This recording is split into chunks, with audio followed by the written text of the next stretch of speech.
All right, this is walking the sanctuary part, whatever. So this one, I want to explain a couple charts that I've come up with. There's always more. But I think I've cracked some of the hardest riddles that are in the Bible. But this one's dealing with the 10 kings ruling or reigning with the harlot for, it says an hour, which is prophetically 15 days or 2 weeks. Why I say 2 weeks instead of 15 days is, you remember, and it also said at the second coming there was silence in heaven for half hour. Well, that's really prophetically, if you do the math, it's 7.5 days. It's a day for your prophecy. So you take 1/24 of a day, times 365 or 360, and you'll get that number. So yeah, 1/24 times 360 is going to be about 15 days. But that's why you can see why I had 14. Is it 14 or 15? You see what I'm saying? Like, is half hour, is it 7.5 or is it 7? You see what I'm saying? Like, normally in the Bible, it's always a very round whole number. So it's going to be like a half an hour would be, basically you're going to say it's 7 days. And 1 hour is going to be 14 days. That's going to come important because what I've done is kind of the foundation for this is, you'll see in Daniel 7, I'll pull that up real quick, is where it talks about the beast was given, their lives were prolonged for a season at a time. What does that end up being, a season at a time? That's a year and a season is what, 3 months, right? I think there's no debate there. So, you can look up, well, what season? I mean, that's the way the English translators decided to translate it. But anyway, so I'm going to say 1.25 years, which is 15 months, okay? So what I've done is you can see it right here. I've done 1.25 years. That's 15 months, okay? 450 days. Added that to where my 1798 quote unquote was. So I just have it as 12 December 2022. Again, the two witnesses, I'm using it literally 3.5 years because they were dead in the streets for 3.5 days. So that's 3.5 prophetic years. And all I've done is just copied and pasted the same Adventist timeline onto that. And I have it starting 7/14. So that's the start of the 1260. Okay. I have other videos on this, so what I've done is I've started that 1.25. I've started it at the end of the quote-unquote 1798. So, and that's 15 months. Now, what I've done is, is that in Revelation 9, you can see it right there, 9:15, there's this weird timeline. It says a time, a month, day, and an hour, right? So basically, if you do the math, you add them all up, they equal 391 plus 1 hour. Okay? So I'm trying to get to basically 1.25, a time in a season, right?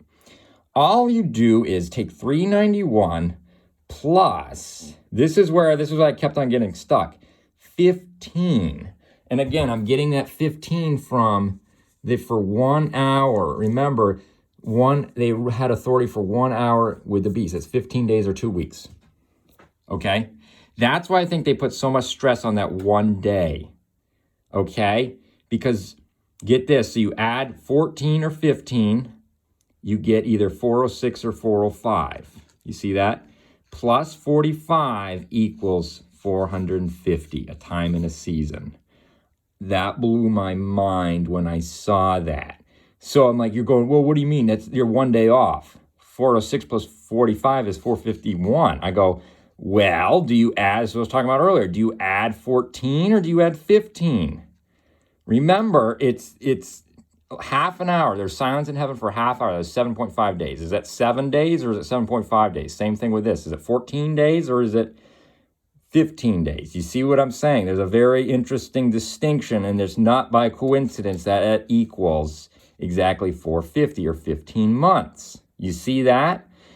So this is 15 months. You add up that 391 plus 15 or 14 gets you 405, 406 plus 45. That's this 45 days. Basically, I'm starting this at the 1844, 45 days or years after 1798, which is, you see what I'm saying, which is December of 2022. So basically, just add that and you get 450. And I was mind blown when I saw that.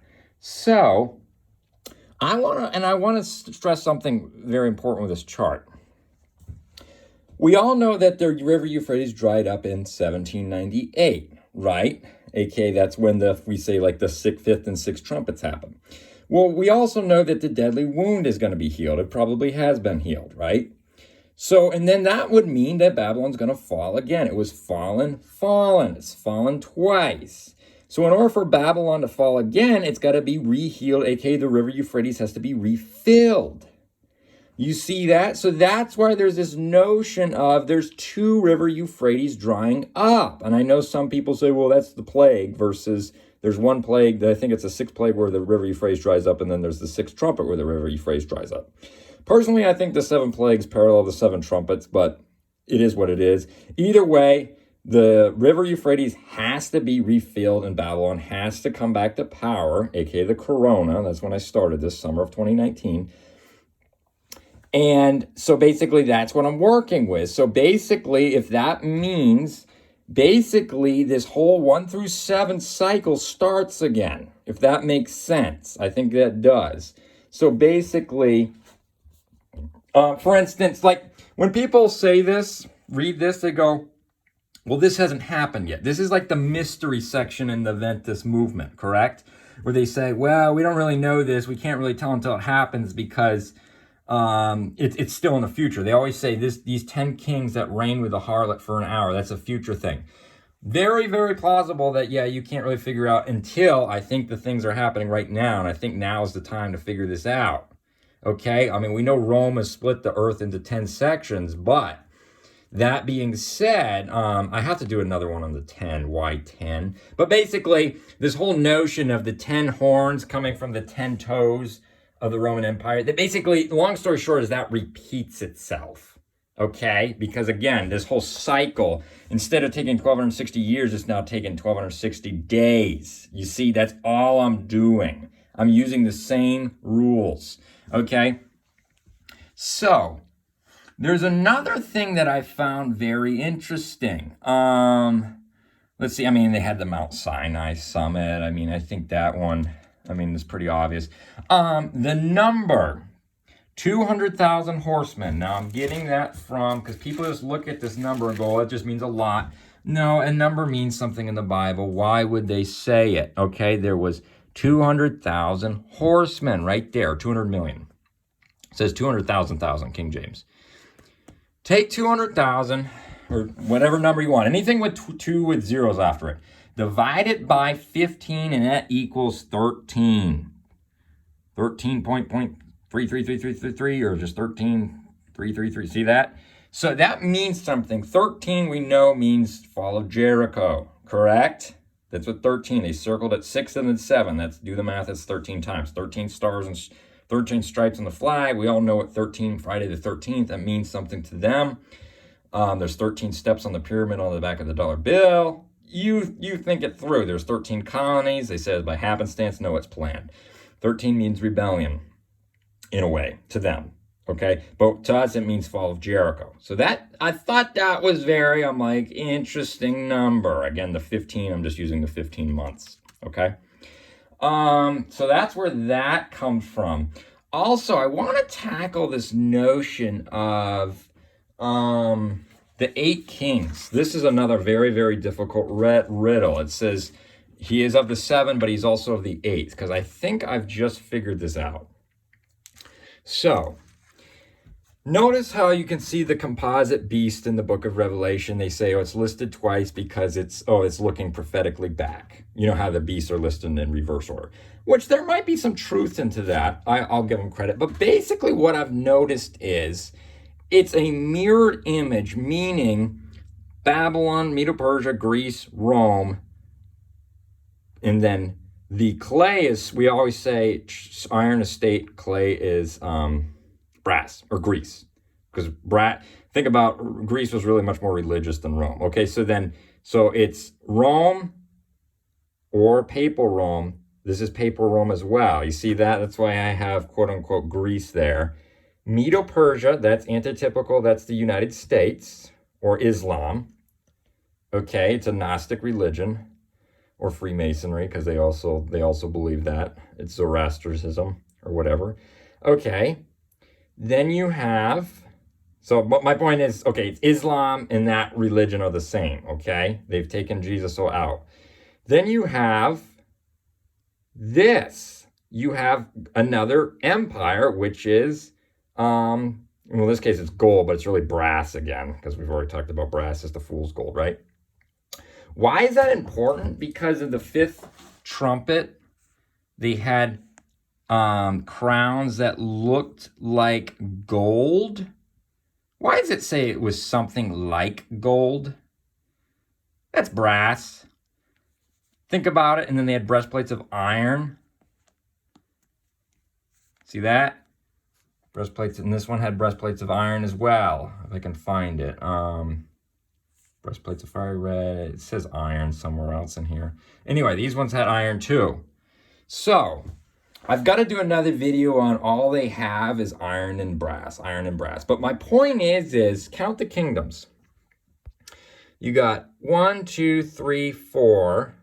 Again, clay or brass. 5, 6, 7.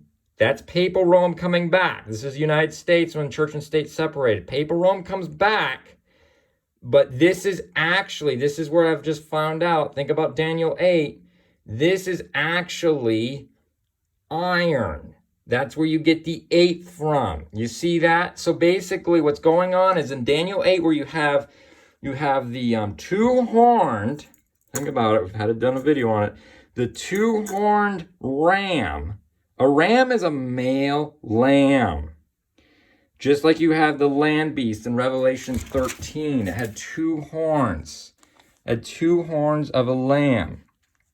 When it spoke like a dragon, right? Right here.